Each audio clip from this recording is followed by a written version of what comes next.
j'avais commencé comme ça. Quand tu prends les 12 mois, il y a 4 fois 3. Donc ça me faisait 3 fois dans l'année le jeûne sec pour, c'est-à-dire qu'il est consacré à ça. Donc il fallait prier pour la famille, c'est-à-dire pour elle, moi et pour notre descente. Amen. Amen. Et ça faisait comme ça un vœu. C'est comme si c'était un vœu, c'est comme si c'était une alliance que le Seigneur tissait avec moi, ou plutôt que je tissais avec l'Éternel Dieu des armées. Et c'est qui dit jusqu'au bout. Je dis au Dieu. Et j'aurais commencé à faire cela. C'est comme ça que je vais commencer à prier. Mais hormis ces temps-là, on priait toujours pour ça. On ne baisse pas les bras. Avec Dieu, c'est ça. Il ne faut pas baisser les bras. Il faut toujours être percutant. Il faut toujours chercher. Il faut toujours être violent spirituellement. Amen. Parce que l'ennemi ne dort pas. L'ennemi, quand il s'élève, il vient vraiment pour nous déranger, pour nous attaquer, pour nous empêcher d'entrer dans notre bénédiction. Et c'est comme ça que, par la grâce de Dieu, elle est retournée en croissance. Amen. Et cette fois-ci, on n'avait pas de diable. Gloire à Jésus. Elle est restée jusqu'à 7 mois. Personne ne savait. Amen. Et voilà que notre maman, ma belle-mère, va venir nous rendre visite. Elle vient, elle constate que voilà sa fille enceinte. Bon, devant nous, elle a manifesté la joie. On s'est dit, bon, c'est notre maman. Normalement, une maman, quand elle vient me fait la joie, oui, effectivement, c'est normal. Donc, on était dans la joie. Elle va repartir. Et peu de temps après, la femme va commencer à saigner encore. Et cette fois-ci, Dieu merci, Dieu nous a fait grâce d'avoir une voiture. On n'a pas tardé, je l'ai mis dans la voiture et j'ai roulé. Le pétard se trouvait à 30 minutes de chez nous. Quand on est arrivé là-bas, en tout cas, Dieu a fait grâce, on est arrivé à temps. Quand on est arrivé, les médecins l'ont pris en charge. Ils se sont occupés d'elle et tout ça. Le médecin va dire quelque chose qui va nous interpeller. Il va dire que là où l'enfant est, la poche, c'est ça qui est en train de former. Je ne sais quoi, mais c'est fait que le sang coule. Je dis, comment cela peut se faire? Ils disent eux-mêmes ne comprennent pas. Parce qu'ils n'ont jamais vu ce phénomène. Je dis oui. On va voir. Dans tous les cas. En fait, pour plus de précision, c'est en fait, il y avait un caillot en fait de sang, voilà, qui ne touchait pas l'enfant. Voilà. L'enfant était bien protégé, mais le caillot de sang était à part, ce qui faisait que ça veut dire qu'il y avait des attaques, mais cette attaque-là n'a pas touché l'enfant. En fait. Amen. On acclame le Seigneur Jésus.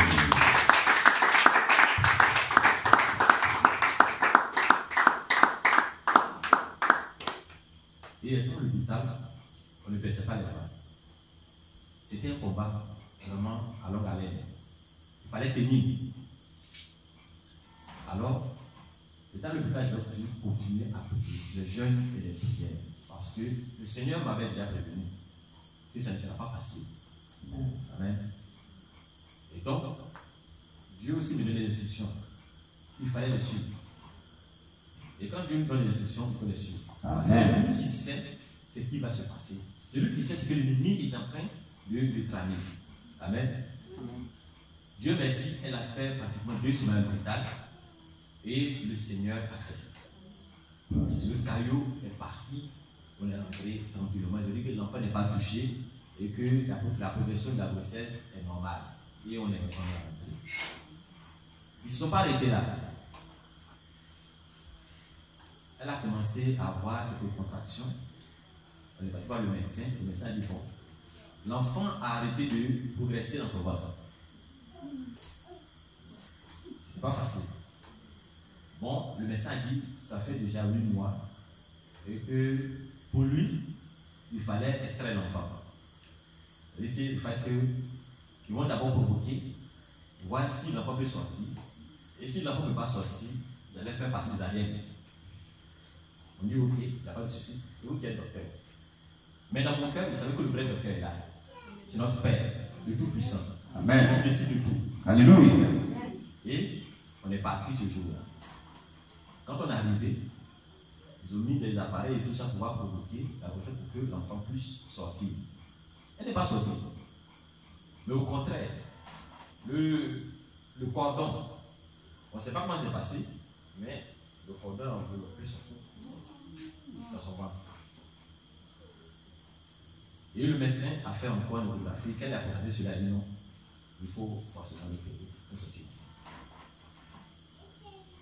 Il dit Seigneur, ça c'est quoi? Il a envoyé donc au bloc. Et moi je suis resté dans la salle. Et tout ça, on n'avait pas dit à quelqu'un. Personne ne savait, on était deux seulement plus tard. Et nous sommes restés à prier. Je suis resté à prier et elle était au bloc. Je priais. Toute cette nuit-là. Et ça a duré environ 4 à 5 heures. Et tout ce temps, on était en prière.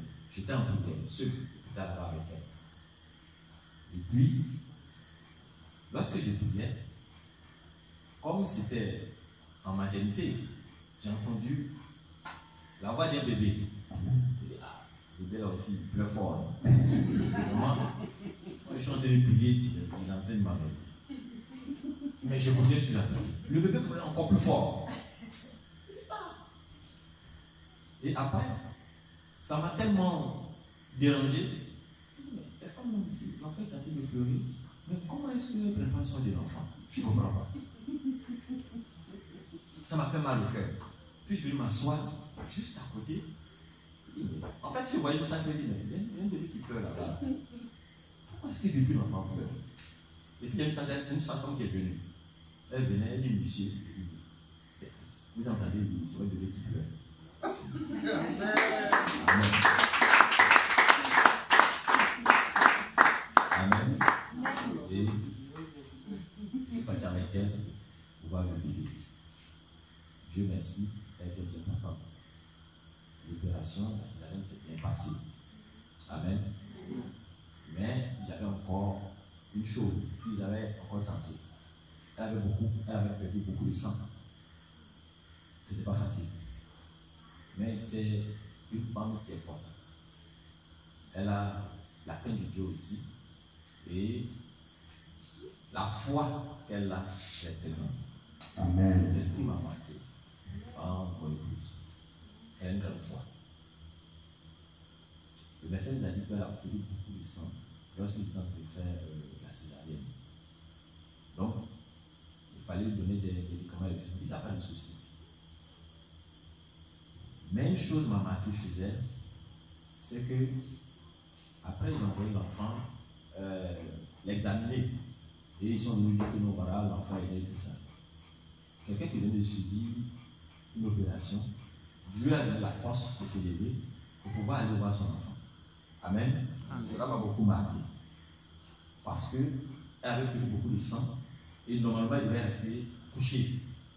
Mais Dieu a donné la force pour aller voir son enfant. Amen. Ça m'a beaucoup marqué. C'est pour dire que le Dieu que nous adorons, c'est pas un petit Dieu. Amen. Si nous marchons dans le pas du Seigneur, nous avons la crainte de Dieu, nous faisons la volonté de Dieu, il n'y a pas ce que Dieu ne va pas faire dans notre vie. Il n'y a pas ce que Dieu ne peut pas faire pour nous. Amen. Il peut tout faire. Voyez notre parcours. Combien de fois on a été précipité? Le premier enfant que nous avons perdu. Mais Dieu nous a donné le courage de pouvoir surmonter tout cela, de pouvoir marcher dans le pas du Seigneur. Et comme le Seigneur disait tout à l'heure, de pouvoir écouter la voix du Saint-Esprit et faire ce que le Saint-Esprit nous dit de faire. Amen. Et nous sommes vraiment parvenus à ce que Dieu avait prévu pour nous. Et nous avons dit donc notre petite fille. Amen. Amen. Merci Seigneur Jésus. Vraiment des petites questions ici. Je voulais juste ajuster qu'en fait, pendant l'opération, en fait, quand ils ont levé le bébé, j'ai vu la mort en fait. J'ai vu l'esprit de mort qui m'envahissait. Et puis j'ai dit non. Moi j'ai refusé, j'ai dit non. Je n'ai même pas encore fini de servir Dieu, donc je ne peux pas mourir. Ce n'est pas possible pour moi de garder Amen. Et j'entendais les médecins qui disaient, elle a perdu beaucoup de sang, est-ce qu'elle va périr? Tu vois? Elle a perdu plus de 1 litre, 1,5 litre, elle a perdu beaucoup de sang. Donc j'entendais tout ça et je dis, non mais moi je ne peux pas mourir, je disais ça au fond de mon cœur. Alléluia. Et puis, quand ils m'ont mis dans une chambre quelque part, là, ils m'ont caché, là, ils m'ont montré en bas là-bas, et non, ça n'est pas possible. Je me suis levée, le Seigneur m'a donné une force. Je me suis levée, je suis allée voir mon enfant. Gloire à Jésus. Je l'ai pas vu. Madame, qu'est-ce que vous faites? Vous êtes venu? Non, monsieur, ça va, tout va bien. Mais je suis allée voir mon enfant par la grâce. Mais eux, ils étaient étonnés avec le sang que tu as perdu. Tu ne peux pas faire ce mouvement. On acclame le Seigneur Jésus-Christ. Alléluia. Amen. Amen. Amen. Le deuxième volet Oui. est très important Amen. dans la vie d'un enfant. Les leçons spirituelles, les prières qu'on fait, Les prières lyriques à caractère prophétique. il faut les prendre ici. Nous, on ne connaissons pas ça. Tout ça, c'est qu'on fasse la compte du serviteur. Oui. Alors, elle est restée en congé maternité plus de 9 mois. 9 mois. Parce que c'était 3 mois et après, on a relancé encore. D'abord, on a la possibilité de relancer. Congé parental, pardon. Congé parental. Congé parental. Donc, elle a fait 6 mois. C'est ça? 9 mois. 9 mois de congé parental. Alors, elle devait reprendre le travail. En Europe, c'est pas facile avec les enfants. Il fallait chercher une nounou. Oui. Comment faire? L'enfant avait 9 mois. Voilà. Oui. Et comme il était vraiment bébé, on ne peut pas vraiment, pour nous, on ne peut pas envoyer l'enfant à la crèche. Parce qu'on avait tellement entendu des choses là-bas qu'on avait décidé de ne pas envoyer l'enfant à la crèche. On devait chercher une nounou. Et sa maman a dit, non, je vais garder l'enfant. Je lui ai dit, C'est-à-dire ta belle-mère. oui, oui. Ma belle-mère dit, regarde l'enfant. Je suis que ta maman là va garder l'enfant. Il dit, ah. Elle dit, non, en fait, je ne vais pas le boulot, comment on va faire? Il dit, oh. Avec ce que le Seigneur m'a montré là, elle dit, non, il faut laisser, dans tous les cas, nous sommes chrétiens. Il n'y a pas de souci. La dame est venue à la maison. Elle est à la maison. On avait aménagé une chambre pour elle. Tranquille. En tout cas, elle ne payait rien. Mais c'est nous qui l'accueillons. Nous sommes en Europe. Oui. Là-bas, il n'y a pas que de grandes soeurs, petites soeurs. Non, non, non, non. Il n'y a pas de belle-mère. Il n'y a pas de belle-mère. Quand quelqu'un vient te rendre comme ça, un service. Un service. Il faut payer. Ah oui. Donc, on lui a demandé comment tu prends combien. Elle dit, comme c'est vous, je prends 200 €. Il n'y a pas de souci.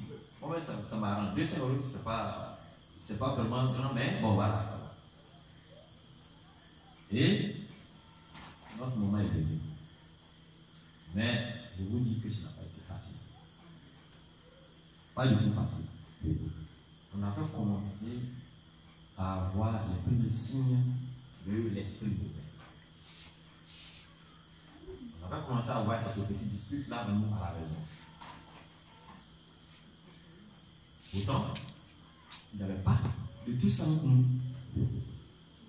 Jamais de nous voir. Même si on s'est fait, non, là, on s'arrange et puis on avance parce que, comme la Bible le dit, lorsqu'on ne sait pas, je ne peux pas notre colère, donc le soleil se pousse notre colère. C'est pas bon. Donc ça arrive toujours et jamais ces ampleurs de disputes là allaient vraiment rentrer comme la femme est venue chez la maison. Puis je lui ai dit, c'est Dieu nous a déjà montré que notre maman a fait ton esprit. Elle dit, mais comment on va faire? Je dis, d'accord. Comme tu n'as pas la solution, Dieu a la solution. Amen. J'ai pris 3 jours de jeûne. Et je me rappelais comme ça que le Seigneur avait dit comme ça, que lorsque vous êtes confronté à ce genre de choses, et quand vous priez, et que des esprits mauvais, les sorciers ne veulent pas bouger, alors il faut prendre vraiment 3 jours de jeûne. Et ces 3 jours-là, il faut utiliser vraiment les armes lourdes. Il n'y a pas de souci. Et c'est comme ça que ce jour-là,